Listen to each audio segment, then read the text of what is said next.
Profiling करके रखी हुई थी स्टूडेंट की कि आपने इससे पहले ये और ये और ये और ये काम किया है और आपको, मेरे उनका जुमला मैं एग्जैक्ट कोट कर रहा हूँ, आपको हमारे मामलात में टांग अड़ाने का क्या जरूरत है। सबसे आम सवाल वो एफिडेविट ही क्या एफिडेविट है कि जो आपकी जुबानबंदी के हवाले से कोशिश कर रहा है। और साफ साफ उस वक्त के डायरेक्टर ऑफ सर्विसेज ने कह दिया कि अगर अब तुम लोग आए तो मैं रस्टिकेट करवाऊं। क्या वो वहां बैठ के ये कर सकता है कि मेरिट की सीट्स को कम कर दे, सेल्फ फाइनेंस की सीट्स को बढ़ा दे, स्पॉन्सर्स की सीट्स को बढ़ा दे? कि क्या 100 सीट्स को पैसों की बुनियाद पर रिजर्व करना और मेरिट पर 60 सीट्स देना एनईडी जैसी पब्लिक सेक्टर यूनिवर्सिटी को जेब देता है? बिस्मिल्लाहिर्रहमानिर्रहीम।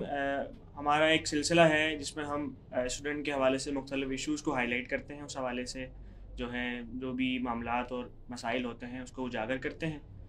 और इसी सिलसिले की एक कड़ी है जो कि एनईडी यूनिवर्सिटी के अंदर एक दरपेश हुई है वो चीज़।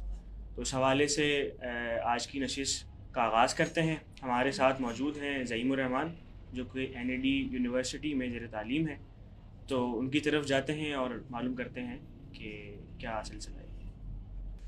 बिस्मिल्लाहिर्रहमानिर्रहीम, अस्सलाम वालेकुम वरहमतुल्लाहि वबरकातुहू। बहुत बहुत शुक्रिया यहाँ दावत देने का, यहाँ मेहमान नवाजी करने का।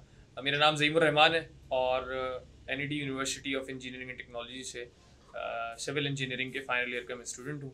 अभी तक तो सारे पेपर मैंने अल्हम्दुलिल्लाह दे दिए हैं, रिज़ल्ट आना अब तक बाकी है। तो इस लिहाज से कि बस अब मेहमान स्टूडेंट हूँ एनईडी यूनिवर्सिटी। अच्छा, ये बताएं कि आप एनईडी में ज़ेर तालीम हैं और 34 साल के गालिबन तालिब इल्म हैं। तो अभी आपके साथ एक मामला हुआ और बड़ा हाईलाइट हुआ सोशल मीडिया के अंदर, और मुख्तलिफ लोगों की मुख्तलिफ आरा थी, मुख्तलिफ तजावीज़ थी और मुख्तलिफ इशूज़ थे जो उन्होंने भी आपके साथ अपनी आवाज़ मिलाई। तो ये क्या सिलसिला था, क्या चल रहा है और आप लोग इस सिलसिले में क्या किरदार अदा कर रहे हैं? अच्छा देखिए, हम जो है वो बुनियादी तौर पर जब भी नए बैचेज आते हैं तो स्टडी एड प्रोजेक्ट के तहत जो है वो, ये हमारी स्टूडेंट्स सोसाइटी है, ऑर्गेनाइजेशन है, इसके तहत हम करियर काउंसलिंग करते हैं और स्टूडेंट्स को फैसिलिटेट करते हैं, उनकी हेल्प करते हैं एडमिशन के सिलसिले में, अवेयरनेस देते हैं उनको, बताते हैं कितनी सीट्स अब रिमेनिंग है, कितनी सीट्स जो हैं वो उनको मिल सकती हैं, क्या कट ऑफ लास्ट ईयर था, क्या अभी एक्सपेक्टेड है कट ऑफ, इस तरह से, और इस डिपार्टमेंट में क्या पढ़ाई होती है, क्या इसका आगे जो है वो करियर अपॉर्चुनिटीज़ हैं, ये सब उनको बताते हैं। तो इस साल भी हम जो है वो एडमिशन कैंपेन कर रहे थे अपनी स्टडी एड प्रोजेक्ट के तहत।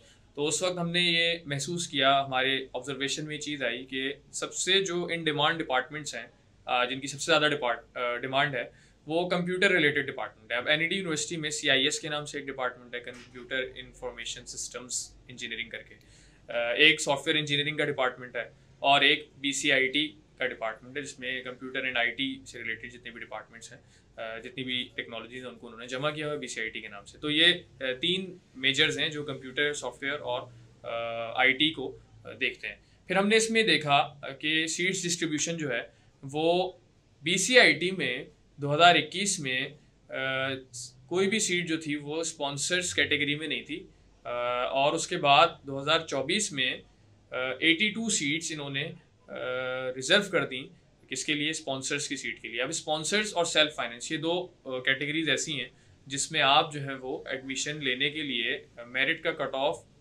चेंज हो जाता है, इसलिए कि आप उसमें पैसा शामिल कर देते हैं। मैं आपको इसके इस तरह से बताता हूँ कि सेल्फ फाइनेंस के लिए 8.5 लाख रुपए इसकी फ़ीस है दाखिले के वक्त, और स्पॉन्सर के लिए 10,65,000 सिक्का राइजुल वक्त फ़ीस है दाखिले के वक्त, ठीक है। और मेरिट के लिए जो रिजर्व सीट्स थी वो 2021 में 40 थी, जो अब उन्होंने बढ़ाकर 60 सीट्स कर दी हैं। तो जब हमारी ऑब्जर्वेशन में चीज़ आई तो इस पर मैंने एक वीडियो बनाई।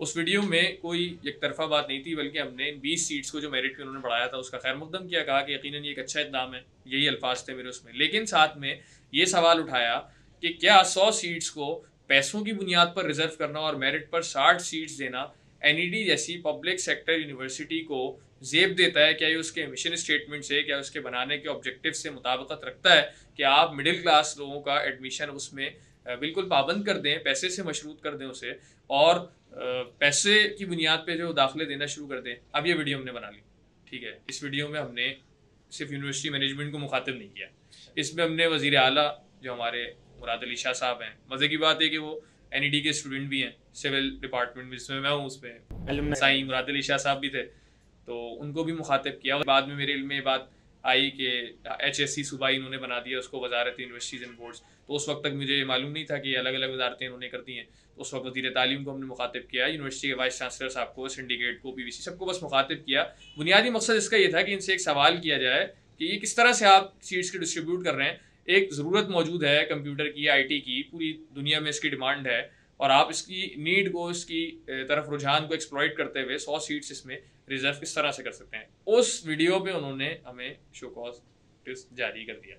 अच्छा, तो ये तो बड़ी हैरानी की सूरत हाल है कि एक तरफ आपका, मेरा जो ख्याल है, मैं भी एक लॉ का स्टूडेंट हूँ, मेरा ये ख्याल है कि आपका जो मौक़िफ़ है बिल्कुल बजा है कि एक तरफ जो पब्लिक सेक्टर की यूनिवर्सिटीज़ होती हैं उसका बुनियादी मकसद तालीम का फ़रोग़ होता है, ना कि कोई फाइनेंस की सूरत हाल को जो है तलबा के ऊपर थोपा जाए। अच्छा, इस पर अहम चीज़ ये है, ये बताएं कि आपने यूनिवर्सिटी की इंतज़ामिया से रब्ता किया, और रब्ता किया है तो क्या रिस्पॉन्स आया? अच्छा देखिए, मुतादिद मसाइल होते हैं ना, ये कोई पहला और आखिरी मसला तो था नहीं। तो हम इस सिलसिले में मुख्तलिफ इशूज़ पर रब्ता रखने की कोशिश करते हैं। रिस्पॉन्स कभी अच्छा होता है, कभी बिल्कुल अच्छा नहीं होता, लेकिन मेजॉरिटी ऑफ केसेस में जिस तरह एक गवर्नमेंट इदारे की रेपुटेशन होती है, इस तरह गवर्नमेंट मुलाजमीन का तर्ज अमल होता है, स्टूडेंट्स के साथ यूनिवर्सिटी इंतजामिया का बिल्कुल वही रवैया होता है। इसकी मेरे पास 2 से 3 मिसालें इसलिए मौजूद हैं कि खुद मेरे जानने वालों में से किसी को जब मसला दरपेश हुआ तो यूनिवर्सिटी के लोगों ने उसको किस तरह से हैंडल किया।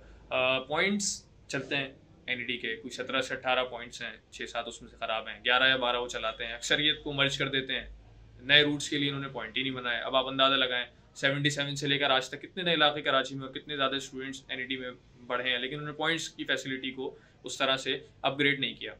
तो स्टूडेंट्स आए थे, उन्होंने कहा था कि भाई हमें ये करना है कि उस वक्त मैं भी पॉइंट में जाता था, इन्होंने पॉइंट फीस बढ़ा के 600 से 800 की, और फिर 800 से बढ़ा के 1200 कर दी थी, और अब 1200 से बढ़ा के 2250 रुपये कर दी ना। तो ये बहुत ज़्यादा इजाफा था, सिर्फ 1 महीने की ये पॉइंट फीस थी। अच्छा, उस 1 महीने की पॉइंट फीस पे भी ये चीज़ थी कि कुछ लोग जो थे वो सुबह आते थे और शाम में पॉइंट यूज़ नहीं करते थे, उनकी जल्दी क्लासेस ऑफ हो जाती थी, जल्दी चले आते थे। तो उन्होंने कहा भाई कि सिर्फ एक तरफ के आने के लिए हमें इतने ज़्यादा पैसे देने पड़ रहे हैं और पब्लिक ट्रांसपोर्ट उससे सस्ती पड़ रही है, तो व्हाट्स द पॉइंट ये सब देने का ना। तो फिर हमने ऑल्टरनेटिव सोचे थे। एक ये हो सकता है कि आप टिकटिंग सिस्टम कर दें, सुबह वाले अलग और शाम वाले अलग दें, ये हमने उनको चॉइस दी यूनिवर्सिटी को। एक हमने सोचा था कि आप ये करेंगे पॉइंट फीस ही कम कर दें, पिछली फीस बिल्कुल जायज़ थी, उसमें ये सही था कि कोई एक तरफ से भी आए और वापस नहीं भी जाए तो भी उसको रीजनेबल पड़ता था, वो कर दें। इसी तरह से एक दो तजवीज़ और दी कि पॉइंट 2 बार चला दें, ताकि जो 1 बजे और 2 बजे छुट्टी होने के बाद जो स्टूडेंट्स घर जा रहे हैं तो उनको भी सहूलत रहे, 4 बजे वालों को भी सहूलत रहे, यूनिवर्सिटी के ऊपर फाइनेंशियली बर्डन ना आए। ये सारी तजावीज़ लेके डायरेक्टोरेट ऑफ सर्विसेज गए स्टूडेंट्स, मैं तो खुद नहीं गया था उस वक्त, और स्टूडेंट्स गए थे, फीमेल स्टूडेंट्स नहीं कुछ। इसी तरह से ये था कि भाई नए पॉइंट चलाएं, बिलखुसूस पॉइंट नंबर 7 जो था वो जाता था नॉर्थ नादाबाद से लेते हुए औरंगी तक। आप देखें कितनी बड़ी तादाद वहाँ से आती है, इतने सारे स्टूडेंट्स के लिए की पॉइंट था, ये 2 पॉइंट थे और वो बिल्कुल भर भर के जाते थे, और गर्मी में जो हालत उनकी होती थी खड़े होकर बेचारे, एक बहुत बुरा हाल होता था। तो ये लेकर गए, साफ साफ उस वक्त के डायरेक्टर ऑफ सर्विसेज ने कह दिया कि अगर अब तुम लोग आए तो मैं रस्टिकेट करवाऊँ। एक जायज मसला लेके जा रहे हैं, हल लेकर जा रहे हैं, सिर्फ मसला लेके भी नहीं जा रहे, हल भी साथ लेके जा रहे हैं। उसमें उन्होंने कह दिया कि अब अगर कोई आया मैं सस्पेंड कर दूंगा, रस्टिकेट कर दूंगा, कहाँ से आते हो तुम लोग, ये वही मसला लेकर जो वो स्टूडेंट्स अफेयर्स डिपार्टमेंट गए, उन्होंने कहा कि हम पॉइंट बंद कर देंगे।